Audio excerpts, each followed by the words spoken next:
ये वो दौर था जब इलाहाबाद पहुंचने वाले मुसाफिरों को उनकी मंजिल तक पहुंचाने के लिए बहुत से तांगे वाले रेलवे स्टेशन के बाहर खड़े रहते थे और उन्हीं में से एक था फिरोज तांगा वाला। खुलदाबाद के इसी चकिया इलाके में रहा करता था फिरोज। उसी फिरोज के घर 1962 में पहला बेटा जन्म लेता है। नाम रखा जाता है अतीक अहमद।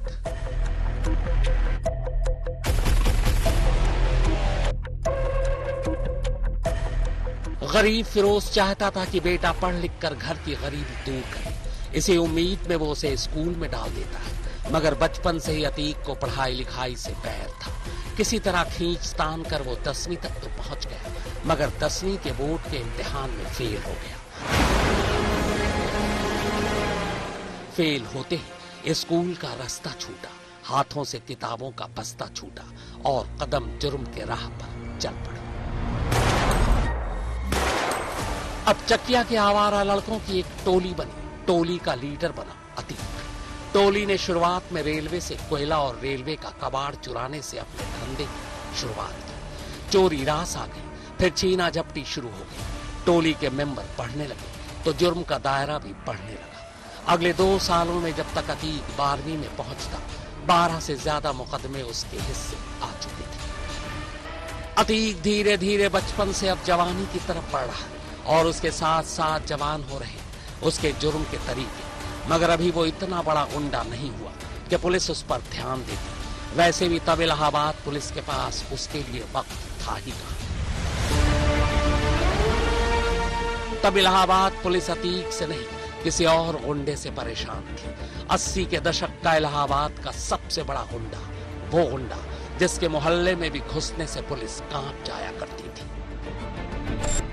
नाम था शौक इलाही उर्फ चांद बाबा। पूरा इलाहाबाद कांपता था इस चांद बाबा से। खौफ इतना कि उसे देखकर पुलिस वाले भी अपना रास्ता बदल लेते। कट्टा, तमंचा, चाकू, छुरी से नहीं, वो अपने दुश्मनों को बम से मारता। बहुत बड़ा बमबाज। इलाहाबाद में न उस जैसा बमबाज उससे पहले कभी हुआ ना आगे। खुद ही बम बनाता और खुद ही बम फेंकता। एक बार तो अपने एक गुर्गे को छुड़ाने के लिए उसने सीधे थाने पर ही धावा बोल दिया। थाने पर बम बरसाते हुए अपने साथी को ले गया। चांद बाबा के मुसली इलाके में बहुत दहशत थी। वह रंगदारी, गुंडागिरी, घरों के दरवाजे तोड़ के पैसे लेने में और बम मार देने में, बम चलाने में चांद बाबा बहुत माहिर थे। वह चलती सड़क पे बम मार देते थे, घरों के दरवाजे पे, गाड़ियों पे। इससे दहशत थी, लोग जल्दी घरों से नहीं निकलते थे। अगर यह सुन जाते थे कि चांद बाबा आने वाले या इस गली से गुजर गए हैं, तो लोग मुस्लिम इलाकों में कतई घरों से नहीं निकलते थे। कोतवाली इलाका इनका घर था, चांद बाबा का। जबकि पुलिस रहती थी, प्रशासन सब कुछ, लेकिन कहीं किसी का कभी कोई फर्क नहीं पड़ा। चांद बाबा के चेहरे पे कोई कानून को तो वो कुछ भी नहीं समझता था। अपने ढंग से गुंडाई करना, जहाँ जिस दुकान को चाहता था लूटता था, वहाँ बम बरसाता था। उसको कोई रोकने वाला नहीं था। और यहाँ तक कि वो जेल भी गए नहीं कभी इधर चांद बाबा।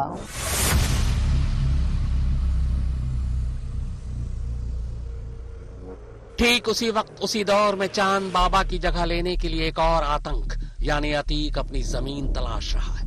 अतीक को यह मौका भी जल्द ही मिल गया। हुआ यूं कि गैंग वॉर में एक कत्ल हो गया और पहली बार अतीक 302 के घेरे में आ गया। मामूली गुंडई, चोरी, छीना झपटी तक तो बात ठीक, मगर 302 में कैसे बचे? बस यही सोचकर अतीक ने एक फैसला किया। चांद बाबा की पुलिस या चांदनी से वो वाकिफ था। चांद बाबा ही उसे पुलिस से बचा सकता था।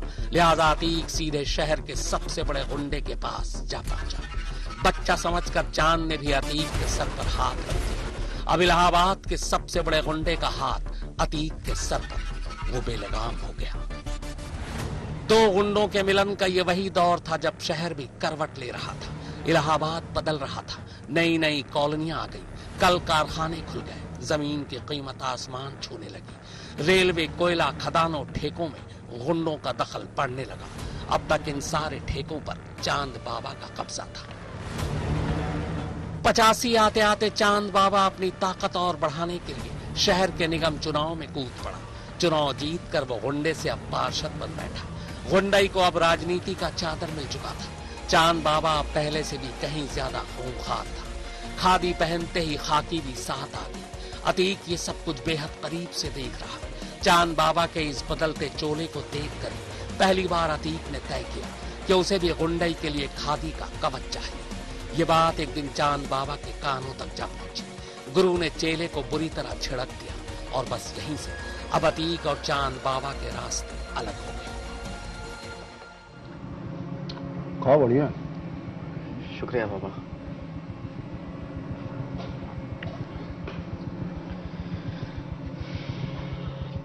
बाबा वो हम तुम कब से हकलाने लगे बेटा?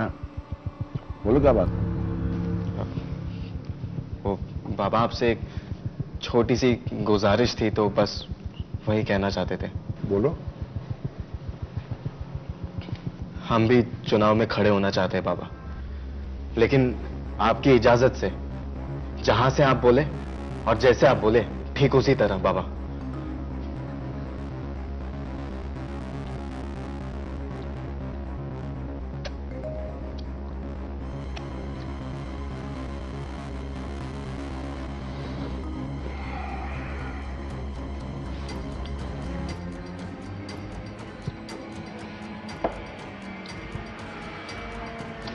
चुनाव, बैठो बैठो बैठो बैठो।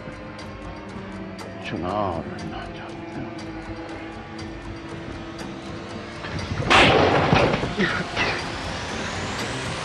साथ में बैठा लिए तो तुम हमारी थाली में हाथ डाल दोगे? तुम्हारा कभी हमारे सामने आए ना, बम बांध के उड़ा देंगे तुमको। चलो निकलो यहां से, चलो चलो निकलो, चलो चलो निकलो।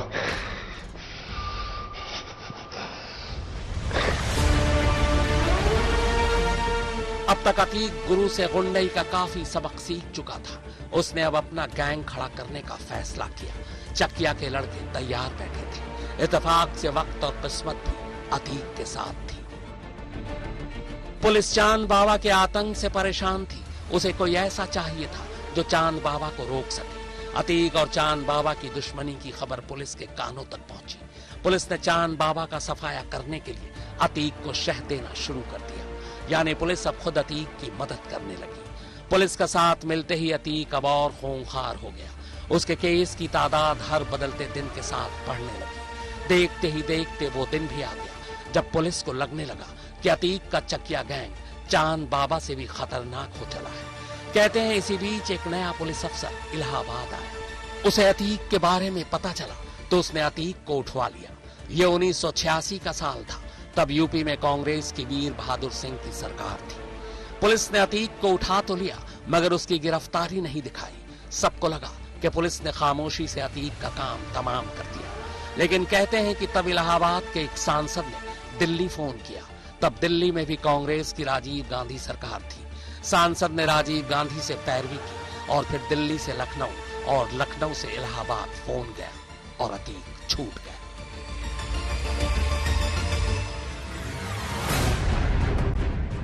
अब चांद बाबा के बाद अतीक के सर पर शहर के सांसद का हाथ था।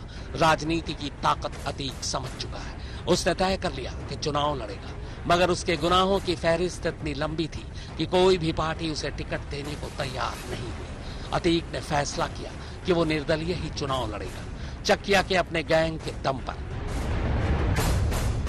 इसके बाद 1989 में ही पहली बार उसने इलाहाबाद पश्चिम सीट से पर्चा भर दिया। पर्चा भरते ही एक पुरानी कहानी फिर से जिंदा उठी। चुनाव में अतीक के सामने कोई और नहीं, उसका पुराना गुरु और अब सबसे बड़ा दुश्मन बन चुका चांद बाबा खड़ा था। यानी चुनाव शहर के दो गुंडों के बीच होने जा रहा था।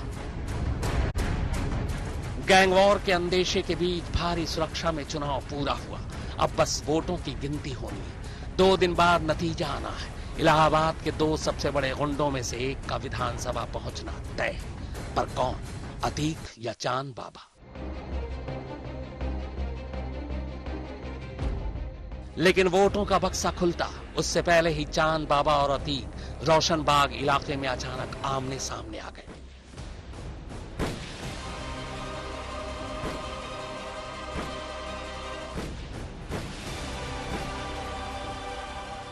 दोनों गैंग के बीच खूब गोलियां चली। अतीक बच जाता है, चांद बाबा मारा जाता है।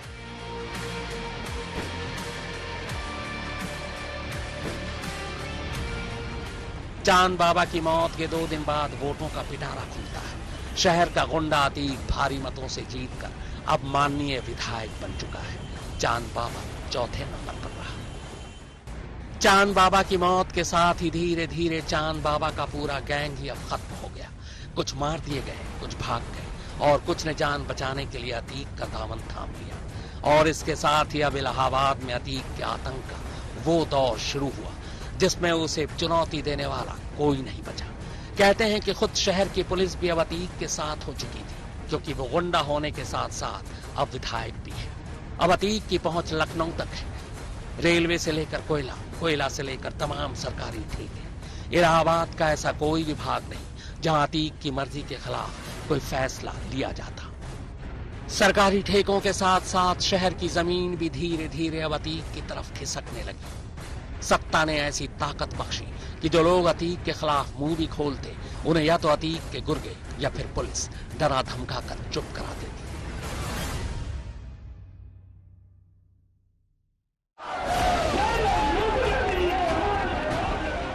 गुंडई की जमीन पर अतीक अब बेहद तेजी से दौड़ रहा है। घर के हालात भी अब बदल चुके हैं। तांगा पीछे रह चुका। उनकी जगह अतीक के अस्तबल में महंगी महंगी गाड़ियों और खेती के लिए ट्रैक्टर ने ले ली। इलाहाबाद के झलवा इलाके में सूरजकली अपने पति बृजमोहन कुशवाहा के साथ सुकून की जिंदगी बिता रही है। उनके पास करीब 12 बीघा जमीन है। शहर का विकास हुआ तो सूरजकली की जमीन की कीमत भी बढ़कर करोड़ों में हो गई। तब सूरजकली के पति बृजमोहन कुशवाहा अतीक अहमद के पिता फिरोज अहमद से ट्रैक्टर किराए पर लेकर अपनी जमीन पर खेती किया करते। अतीक की लालची नजर सबसे ज्यादा जमीन पर ही रहती। कमजोर लोगों की जमीन या फिर विवादित जमीन। बृजमोहन कुशवाहा के भी 12 बीघा जमीन पर अतीक की नजर कर गई। पर बीच में बृजमोहन था, जमीन का मालिक। न वो जमीन बेचने को तैयार, न अतीक की धमकियों का उसे डर। नतीजा ये कि 1989 की एक सुबह वो घर से निकला, फिर कभी लौट कर नहीं आया।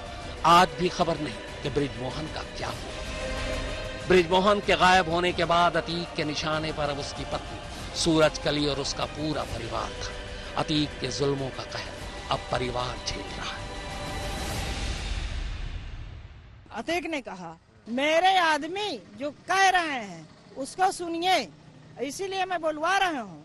और जो है तो उन्हें तुम्हारे जैसे पति नहीं आए उसी तरीके तुमको हम जबे कट डालेंगे। अंगूठा निशान कराया, मुझको टॉर्चर किया गया। टॉर्चर किया? हाँ। जालिम के जुल्मों का जोर चलता रहा और वक्त का पहिया भागता रहा। भागते वक्त के साथ अतीक अब और बड़ा और भारी हो गया। वक्त ने उसका खौफ ऐसा पैदा किया कि अतीक के सामने चुनाव में खड़ा होने से उम्मीदवार डरने लगे। न सिर्फ डरने लगे बल्कि इलाहाबाद पश्चिमी सीट से टिकट लेने से खुद ही लोग भागने लगे। नतीजा ये कि अतीक ने निर्दलीय उम्मीदवार के तौर पर 1989 के बाद 91 और फिर 93 का भी चुनाव जीतकर लगातार तीसरी बार विधायक बना। तब यूपी में सपा बसपा की मिलीजुली सरकार बनी, मगर ठीक 2 जून 1995 को बसपा सुप्रीमो काशीराम ने मुलायम सरकार से समर्थन वापस ले लिया। मुलायम गुस्से में आ गए। उधर मायावती लखनऊ में स्टेट गेस्ट हाउस में बसपा विधायकों के साथ मीटिंग कर रही है। तभी कुछ बाहुबलियों ने अचानक गेस्ट हाउस पर धावा बोल दिया। वो मायावती को डरा धमकाकर विधायकों को सपा की तरफ मोड़ने की कोशिश कर रहे हैं। मायावती की जान खतरे में है। बड़ी मुश्किल से मायावती को गेस्ट हाउस से जिंदा बाहर निकाला गया। बाहुबलियों की उस फौज में एक नाम अतीक अहमद का भी है। मायावती ने बाद में उन पर हमला करने वाले ज्यादातर लोगों को माफ कर दिया, सिवाय अतीक के।